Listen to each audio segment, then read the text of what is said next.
Hello! So may topic tayo ngayon. Grabe, Monday ngayon. Dapat nasa ano ako ngayon eh. Nasa art shop, no? Kaya lang pahinga muna ako kasi nahihirapan ako. May pasok mamayang gabi. So nangyayari, ang topic natin ngayon is tungkol sa art scam. Art scam, no? So itong art scamming na to, matagal ko na sila na-encounter. Ilang taon na rin, no? Maaring 5 years na or more. Kung ano-ano pinag-i-scam nila. Hindi lang art, no? Lahat ng for sale sa internet. Kahit mga laptops or computer or projector or whatever, cellphone. Ang style nila kasi mga scammer na to, dahil online nga, so expose yan sa buong mundo. So ang gagawin nila, sabihin nila buyer sila, ganon. Pero ang dami nilang pagsasabi, no? Ultimo website, sasabihin nila yung website daw ng isang bansa kailangan ng palitan, no? So kailangan ng ganito.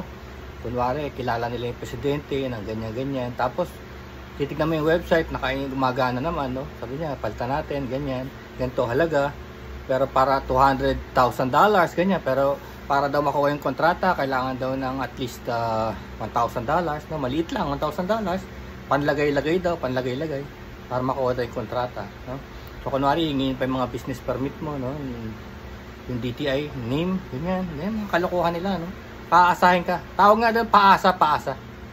No? So, ito naman, pagka man tao gustong instant money, no? Greedy, gustong pumatol, no? Madaling madala. Kasi nangyayari naman yan ngayon, eh. Tingnan mo, ultimo yung mga politiko, yung mga leader, di ba? Mas gusto natin kahit may mga kaso, di ba? Kahit na may kaso ng pagnanakaw, pandarambong, o mamamatay tao, o artista lang, ganyan.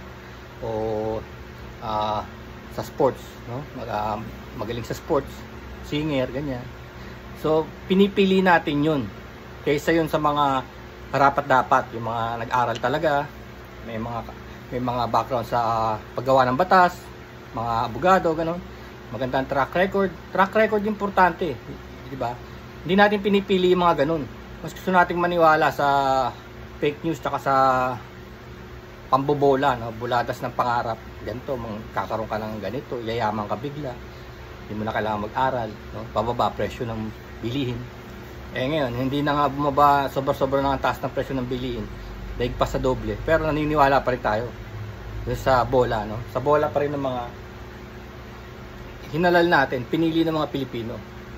Cheers to that. At syempre, tuloy-tuloy pa rin yun. Ganyan din sa scam sa internet, mga scamming sa art, no? So, ang gagawin nila, nauso ngayon yung digital, yung NFT, yung non-fungible tokens, tinatawag nila NFT. Yung nauso ngayon. Ibig sabihin, hindi na nila kailangan kunin yung art. Kukunin lang nila yung rights dun sa art, no? Hindi nila kukunin. Nasa iyo pa rin. Pero yung karapatan dun sa art na yon, kanila, no? Yun ang non-fungible tokens, parang rights lang. Naalala nyo yung saging? Yung saging na dinikit sa pader, yung tapes banana, nagkakalaga ng 6 million na nabili.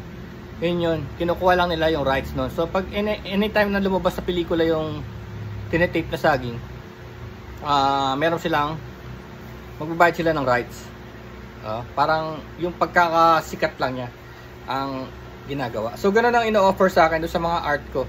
So ako naman, bomba ako ng bomba sa internet kasi yung gallery ko, siguro mga 3 years na yung gallery ko. So pwede na sigurong ilaganap sa buong mundo, no? Bira lang ako ng bira sa internet, sa mga Art Expand, o Artist Everything, no? Art Lovers, no? Filipino art, for sale art, bentahan ng art. Nilalabas ko lahat yan sa lahat ng channel sa buong mundo. So nakaka-attract siya ng attention, lalo na dun sa mga scammer. Kasi yung kapwa artist mo hindi man siya bibili, diba? Pumunta ka sa Artist Everything, puro artist, walang buyer, no? So talagang saturated na yung market ng art. Hindi kagaya nung panahon nila Picasso na wala pang camera. So ibig sabihin, pag na-drawing mo yung picture, landscape, ibon, ganyan, o mga prutas, matadala mo sa loob ng bahay kasi wala pang picture, wala pang camera eh. Iba na ngayon lahat digital na. So yung iba art na lang, ginagawa na ng therapy para pagkaabalansya, no? May pagkaabalansya. Matawag siyang artist, prestigious, no? So ina-expand ko na expand.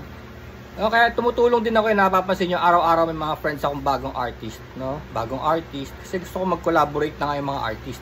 Problema rin kasi sa mga artist, kanya-kanya din talaga sila dito sa Pilipinas. Gusto nila maging kanya-kanya, no? So puro yabangan, no? Yan napapansin ko, ilang taon na rin ako sa ano mga 3 years na rin Kasabay nun nung gallery ko, yung pagkakakilala ko sa mundo ng art. So yun nga, yabangan sila ng yabangan, sino mas magaling, pangit ang gawa, diba?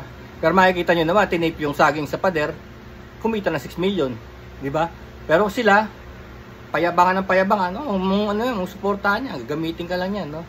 So, ganun sila, no? Pangit naman ang gawa. Yan, puro hatakan pa ba yung mga artist na Pilipino. Yun ang napansin ko, hindi talaga sila yung nagtutulungan. Pero plastikan lang, sasama-sama, pero actually, sino kaya makakabenta, diba? Ganun lang. Napansin ko. So, hindi talaga nagtutulungan. Hindi kagaya nung dapat consolidated Dahil nung unang panahon, ganyan may mga tulungan sila, may mga art movement. Pero actually, dahil nga sa kakulangan yun ng images, no? Pero ngayon, hindi na. So, sinasamantala yun ng mga scammer, no? Kung tayo, ang Pilipinas, ganyan, lugar na napipili natin yung mamamatay tao at saka magnanakaw, nagugustuhan natin, ganun din may isa ring bansa, sa ibang bansa na scam talaga ang business nila. Scam within a scam. Tapos yung mga pinakamaraming na-scam, yun ang sikat. Sikat sila. Talagang ina-idolize sila. Talagang go, ang yaman. Nakabili na ng ganito, nakabili na ng relo, ganyan. Na-scam. Naka-scam sila ng Rolex, ganyan. No? Kasi gagawin nga nila yung sa escrow. Kung intindihin yung escrow, ito yung escrow, yung escrow.com, no? Ibig sabihin, lalagyan mo dun yung item, tapos, pagka dumating na yung item mo, i-release yung bayad. So, ganun, parang escrow, palitan, merong isang tagahawak, no? Pero actually, yung tagahawak na yun, scammer din. Sila rin ang may gawa nung kunwari ng website na yun, na kunwari, siya yung tagahawak ng pera, para pagdating, bibitaw. Ayaw nila kasi na mauna yung pera. Pero actually, dapat nauna yung pera, di ba? Ganun ang bayaran. Una muna yung pera, may down payment, di ba? Minsan non-refundable pa. Kahit sa mga hotel, di ba? Di ba, may lalagay ka na down payment para ma-secure mo yung lugar. Tapos non-refundable na yun pagka 48 hours na, no? Malapit na, hindi mo pwedeng cancelin. So ganun dapat, nauna talaga yung interesado. Hindi yung nagmamando pa, yung bibili, no? Isa may scammer yun. Tsaka itong mga scammer na to, hindi mo makukuhaan to kahit na piso. Kahit na $1, hindi mo sila makukuhanan.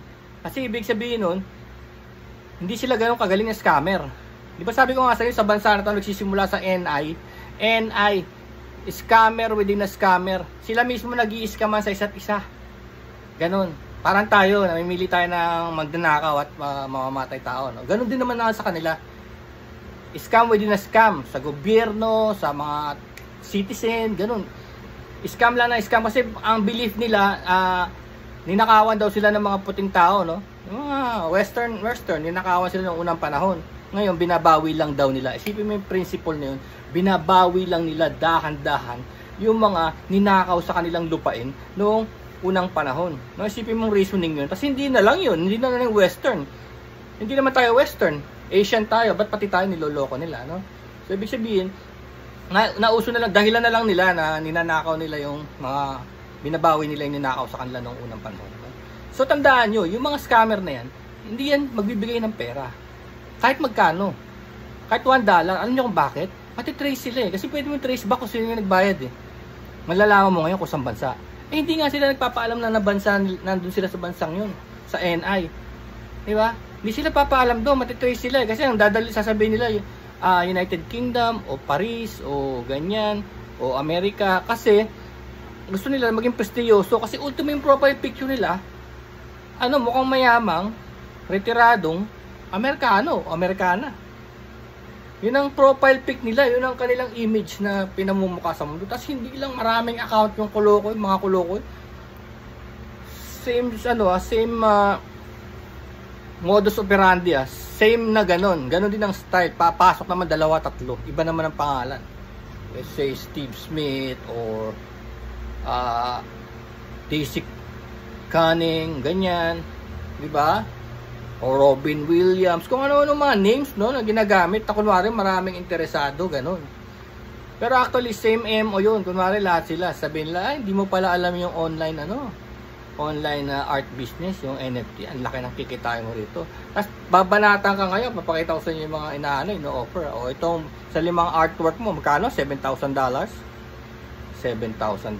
Isipin mo, pag ikaw greedy mind ka, plang, flash na kagad yung pera sa mukha mo. Yan na, simula na yun. Kasi ang gagawin nun, palalagin ka sa website nila. Ipapalagin ka kasi kukuhain nila yung information mo. Kukuhain nila lahat, pati mga password mo. Diba? Kukuhain nila, bebenta nila yun, o kaya gagamitin nila yun para ma-scam ka, mapasok yung mga friends mo. Tapos yun nga, hinihingi sa akin mga artwork ko binibigay ko naman kasi nasa online na yun nasa Facebook ko na yun Herrera Art Gallery, nandun na yun pero ganun, tapos susunod doon mga data mo na, name, mobile number, passwords, ganyan na ang hihingin sa'yo, mga government number, ganyan.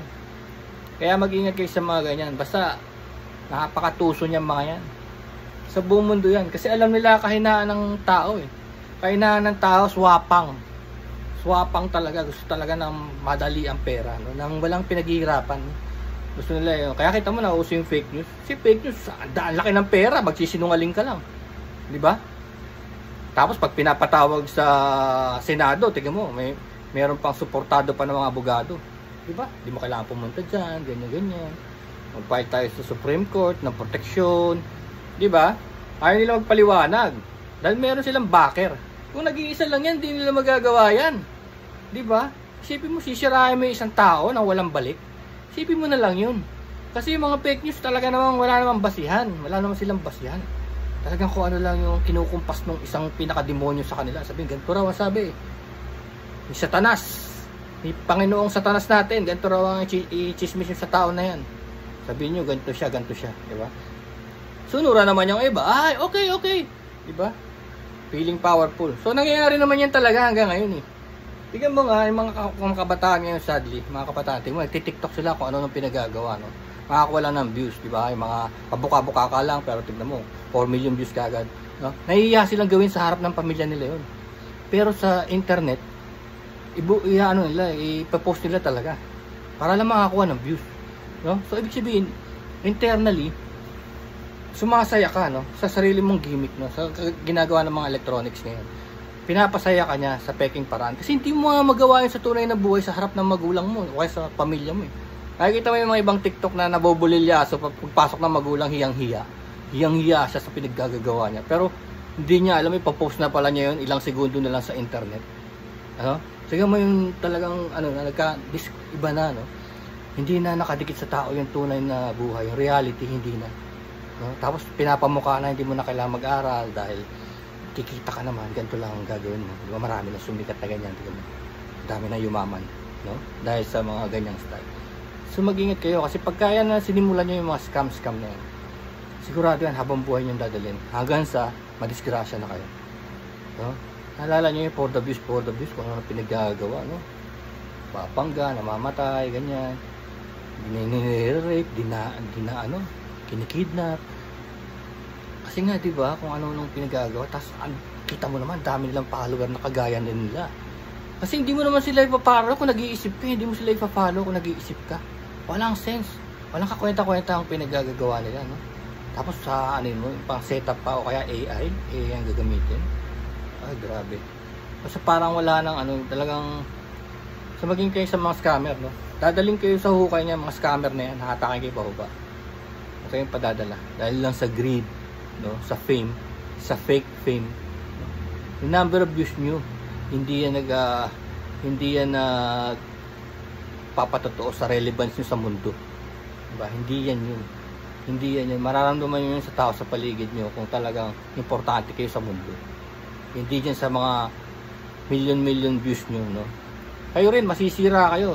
Pagka lumabas ng totoo na hindi kayo talaga kilala niya mga yan, baka hindi nyo kayanin, baka ma-depress lang kayo, So dahil sa fake world, magpakatotoo kayo, wag yung sa puro fake, Okay, yun lang. Ingat sa mga art scammers. Peace.